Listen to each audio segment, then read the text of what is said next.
Bonjour à vous toutes et à vous tous. Pour ceux qui ne me connaissent pas encore, je m'appelle Valentin Malmer et je suis voyant.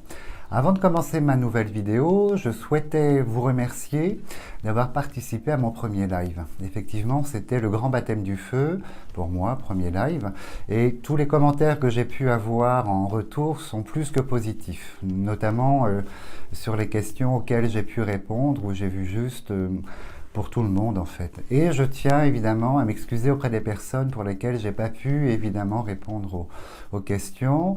Alors pour ce, je vais organiser un deuxième live et je répondrai en priorité aux personnes qui n'ont pas eu leur réponse en fait vendredi soir.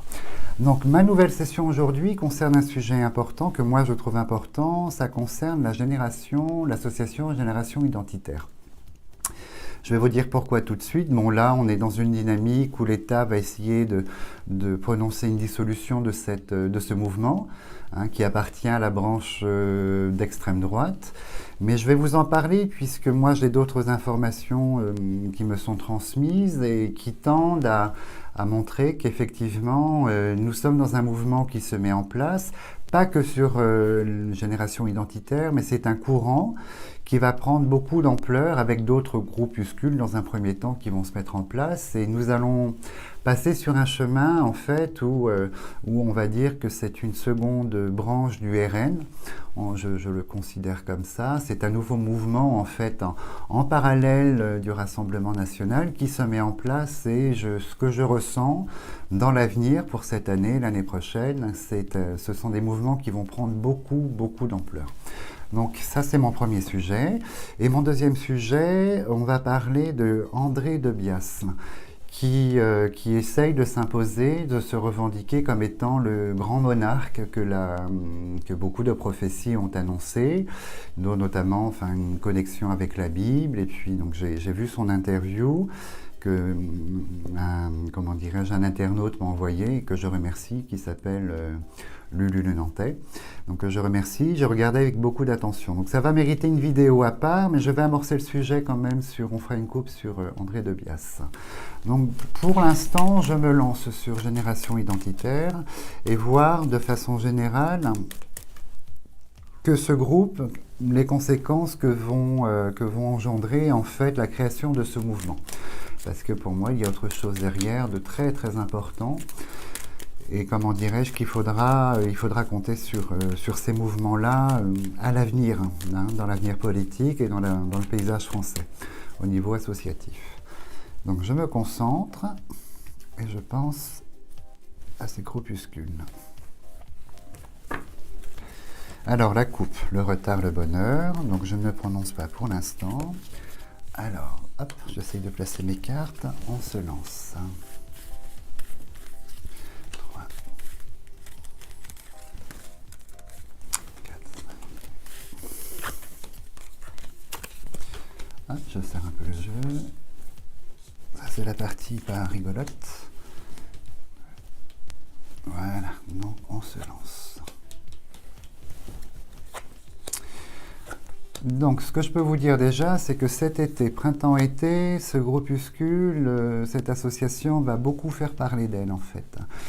Je vois qui est à la tête, je ne connais pas les personnes qui sont à la tête de ce mouvement, je n'ai pas les noms, en fait, en mémoire, mais je vois que leurs présidents vont faire oui, effectivement, une action coup de poing. Il y a la table, donc on va se rendre quelque part et il y a une action démonstratrice très coup de poing en fait, qui malheureusement aura des conséquences assez néfastes pour l'environnement.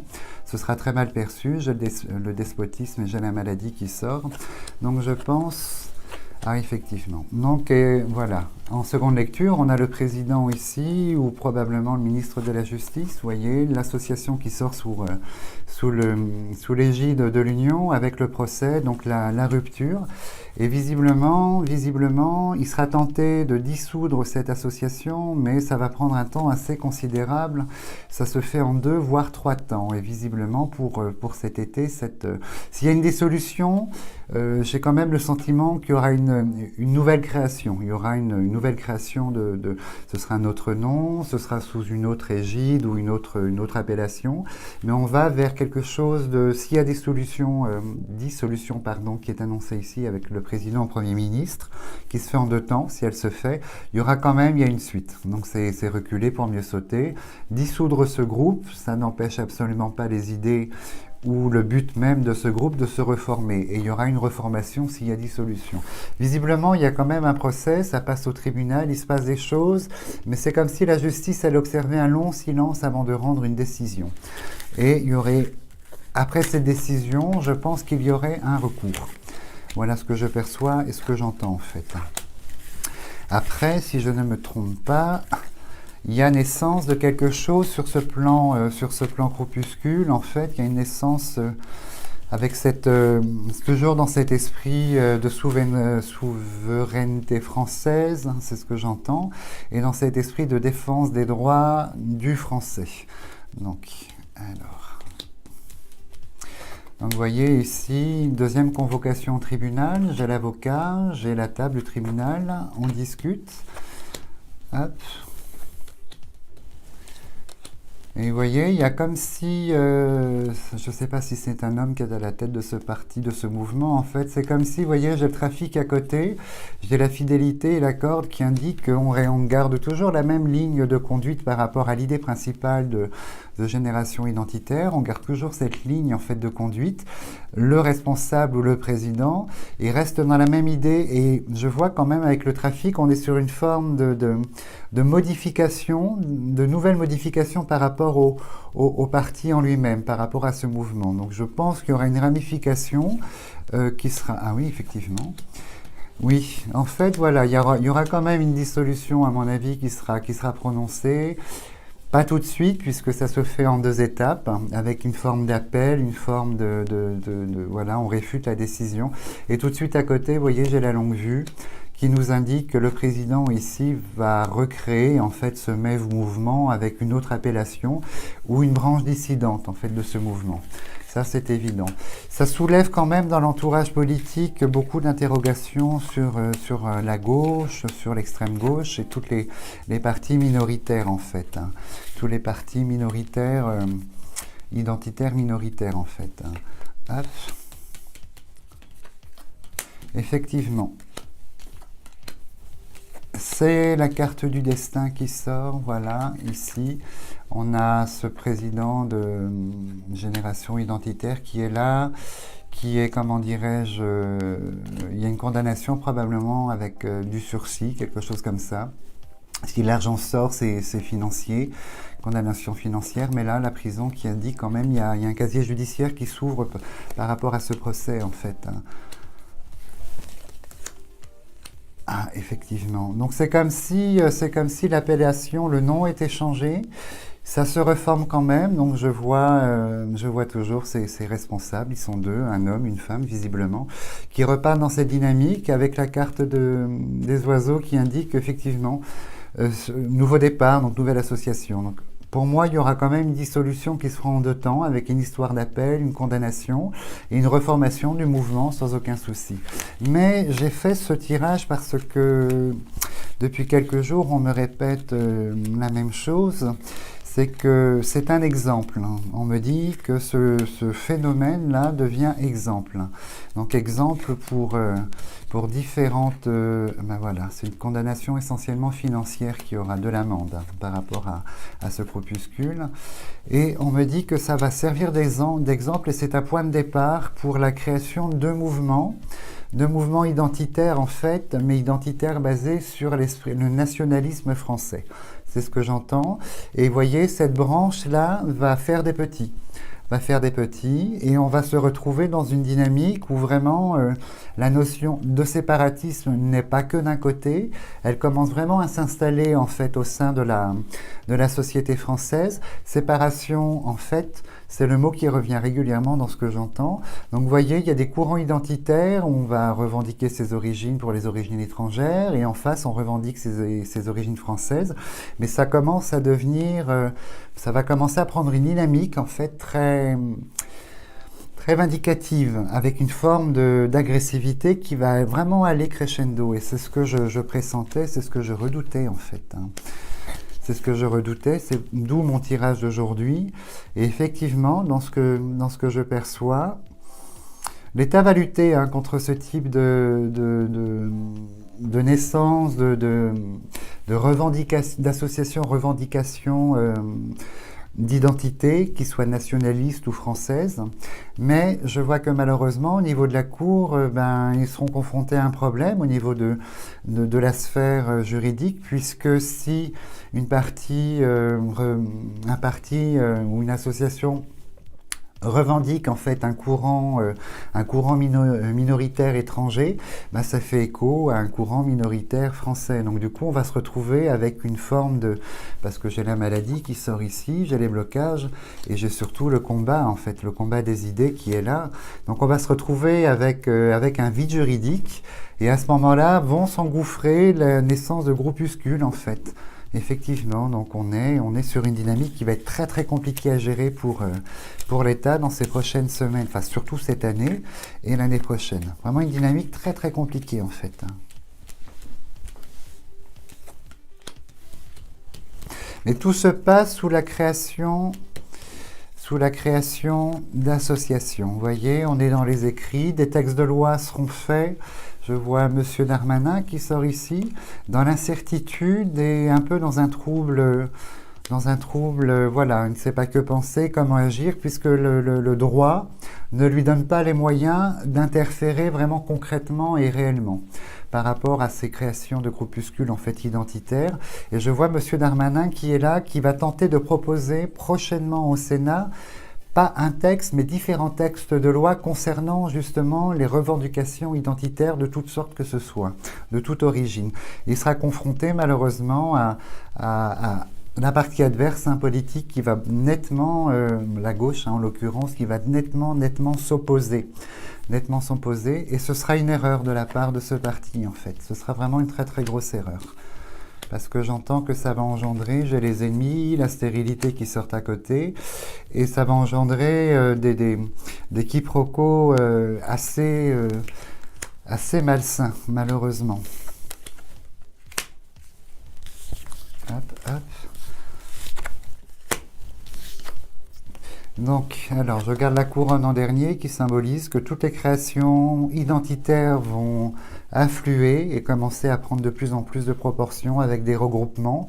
Donc tout ce qui est, et puis on sera vraiment dans deux secteurs bien différents, les pro-immigration, les pro-mixité et les contre-immigration et la contre-mixité en fait. On est vraiment, et puis le milieu est assez scindé, c'est comme si les prochains mois, la population française va devoir prendre position pour l'un ou pour l'autre, et on n'a pas cette ligne de conduite qui pourrait tempérer un peu les choses. On est vraiment sur presque une fracture, et vous voyez, j'ai la chauve-souris à côté de la nativité. On est sur la perte et on est sur la naissance. Donc dès que les associations vont se créer, qu'elles feront parler d'elles, texte de loi, procès, dissolution, mais vous voyez, il y a des petits qui naissent un petit peu partout, et voilà, et à un moment donné, de toute façon, ça va devenir un mouvement qui va prendre une ampleur, moi ce que je perçois sur l'avenir, l'ampleur identitaire, la revendication identitaire va prendre une ampleur assez catastrophique en fait, parce qu'on devra vraiment presque avoir l'obligation d'adhérer à l'un ou à l'autre en fait. On ne pourra pas rester entre les deux avec des idées larges, où on sera obligé, la notion d'obligation d'adhérer, malheureusement. Donc ça n'est pas une bonne nouvelle. Donc moi je ne porte pas d'opinion sur le sujet, je vous transmets ce que je perçois à ce niveau-là. Donc à surveiller.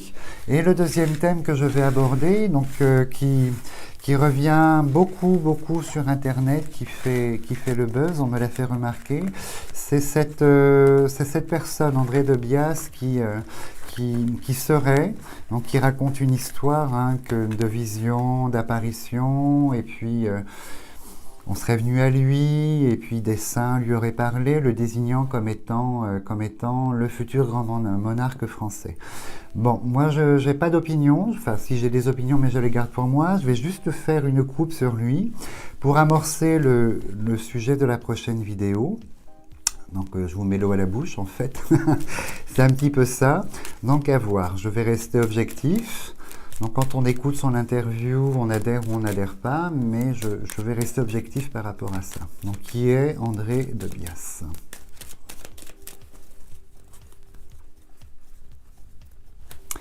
Je me concentre, très important. Il fera parler de lui prochainement. Son discours va prendre une autre tournure. On me dit que là, dans les prochaines semaines, printemps-été, son discours va prendre une autre tournure en fait. Donc, qui est André de Bias? Son but, son rôle, est-il ou n'est-il pas? Hop, je place les cartes. Je fais toujours mes tirages en direct parce que souvent je vous annonce que telle carte va sortir à tel endroit. Et si je coupais, on pourrait me dire que voilà, il y a un petit truc de magie hein, que je mélange, mais non. Et commençons l'histoire.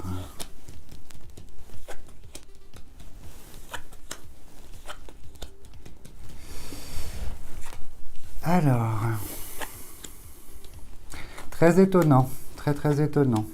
L'argent prépondérant sur lui, l'argent qui est lié, c'est très lié. C'est lié à lui, l'argent, la notion, je sais pas, il paraissait pas comme ça dans son interview, mais il y a une notion d'argent, une arrière-pensée financière derrière en fait. Et au niveau de son attitude, bon, c'est quelqu'un qui est bienveillant, pardon, mais il y a des limites, je sais pas, j'entends que concernant sa personnalité, c'est pas l'amour, comment dirais-je, l'amour inconditionnel pour tout individu. En fait, c'est comme s'il y avait une espèce de choix qui se porte sur les sentiments, sur la bienveillance qu'il souhaite attribuer en fait. C'est très étonnant, très étonnant.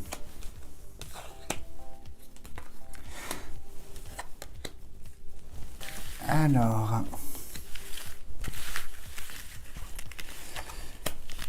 des propos qui vont prochainement choquer en fait, venant de sa part. Et j'essaye de le percer, mais il y a quelque chose qui bloque un petit peu. Donc je vais voir plus en avant si je peux développer. Une interview qui sera faite prochainement, les médias, qui sera publique, à large public en fait, où on va pointer des choses sur son passé. On parle de passé, il y a des choses qui ne sont pas très claires au niveau de son passé, qui a un attrait à l'argent, aux biens immobiliers, vous voyez, qui est très matériel, donc ça me surprend. Et je vois, c'est une femme journaliste. La journaliste va pointer certaines choses et ça le plonge un peu dans le désarroi. Vous voyez, il sort ici, j'ai la perte sur lui, j'ai la prison. Enfin, la prison qui symbolise qu'il va se retrancher. Il n'y a pas de réponse vraiment spirituelle à apporter à ce que la journaliste va pointer, ce qui va être découvert en fait par rapport à son passé, et ça va attaquer quand même sa crédibilité en fait. Hein. Et vous voyez normalement, attends, je vais finir ma ligne d'abord. Ça concernerait des déclarations, beaucoup de déclarations qu'il aurait faites, des choses qui ont été un petit peu cachées, qui a une relation avec la sphère de possession, l'argent, l'immobilier, avec quelque chose comme ça en fait. Mais on va beaucoup parler de lui, beaucoup. Il va rencontrer quand même un certain succès. En revanche, sur le plan politique, pas du tout. On m'a posé la question à plusieurs reprises. Pour moi, au niveau énarque, bon, je ferai quelque chose de plus poussé sur la prochaine vidéo, mais je ne vois pas son entrée en politique pour 2022. Bien au contraire, puisqu'il y a un boulet, il y a une valise pleine de choses un peu cachées qui traînent, et ça se sera mis au grand jour. Donc du coup, au niveau crédibilité, je sens quand même qu'elle est attaquée en fait. Au niveau crédibilité, je sens qu'elle est attaquée. Et il me semble, j'entends derrière qu'on me dit que c'est justifié. Quelque chose va ressortir en fait, qui est justifié. Le feu. Les révélations viendraient aussi de sa compagne. Je ne sais pas s'il est en couple, mais sa compagne et des enfants. la famille, son entourage familial va parler, et pas en bien, pas du tout en bien en fait concernant ce monsieur. C'est comme si, en fait, voilà le point noir pour lui qui approche, hein, je porte pas de jugement. La famille, les enfants vont parler de lui dans des termes assez négatifs et vont révéler des choses. Donc à voir, surtout sa femme, surtout sa compagne. Et il y a une connotation directe avec la possession, avec... donc voilà, j'en dirai pas plus pour l'instant. Et je le vois quand même essayer de créer un mouvement, là, pour cette année. Il a, comment dirais-je, il a de grands espoirs, en fait, au niveau présidentiel et au niveau renommée, réputation présidentielle. Et je le vois créer un mouvement cette année, essayer de rallier les gens. Donc il va devenir très public et très visuel, en fait. Essayer de rallier les gens à sa cause, dans sa démarche, en fait. Donc vous voyez, en termes de grand énarque, après, il y a des redites. Je trouve qu'il y a des récupérations de grandes prophéties qui ont été faites par le passé, hein, par des grands prophètes tels que Nostradamus, et je trouve qu'il y a des récupérations dans son discours, hein, des choses qui ont déjà été écrites il y a très très longtemps. Donc c'est un petit peu ambigu. Je pense qu'on va pointer aussi ce problème-là pour lui. Donc je recouvre la ligne. Donc j'amorce le thème, hein, de la prochaine vidéo de cette semaine. Il y a l'arrivée d'un représentant du peuple français qui sera élu, ça c'est évident, unanimement, avec un succès assez fulgurant. À voir qui ça peut être. Vous voyez la famille qui ressort encore sur lui, en fait. Il y a des déclarations de son entourage familial qui vont poser problème. Il s'est passé des choses, donc à voir. Des choses qui ont été cachées, qui seront révélées en fait, et notamment par cette journaliste. Je ne sais pas, on peut tout imaginer qu'elle interviewe la famille ou qu'elle est vent de certaines choses, cette femme journaliste en fait, prochainement. Donc ça va éclater au grand jour en fait. Hein. Une personne assez instable, hein. J'entends que c'est quelqu'un d'assez instable, et on me dit qu'il y a une grande tendance quand même à la dépression et à la mélancolie, à la dépression, avec des phases plus ou moins importantes quand même sur son état intellectuel en fait, dû à ces problèmes de dépression. Voilà ce que j'entends. Donc voilà pour un premier jet concernant l'arrivée d'un grand monarque prochainement dans la société française. Donc je ferai une vidéo spéciale cette semaine sur ce sujet-là. Et avant de conclure, j'ai reçu une vision que je vais partager avec vous, qui est assez présente et qui revient de plus en plus. On me parle d'un signe qui viendrait du ciel, un signe qui aurait une forme, je ne sais pas, qui serait relié à l'univers. Ça m'est très étrange comme vision. Comme s'il y avait, je sais pas, une comète plus importante, qui, voilà, il y aurait pas des conséquences dramatiques, hein, mais il faut considérer ça comme un avertissement ou un message. Voilà, je vous transmets. Hein. On fait son opinion, mais voilà ce que je perçois sur cette petite chose qui me revient régulièrement. Donc voilà, si vous avez aimé toujours mon intervention, n'hésitez pas à mettre des pouces, à parler de la chaîne et à vous abonner. Et moi, je vous dis à bientôt, plus tard dans la semaine. Merci beaucoup, à bientôt.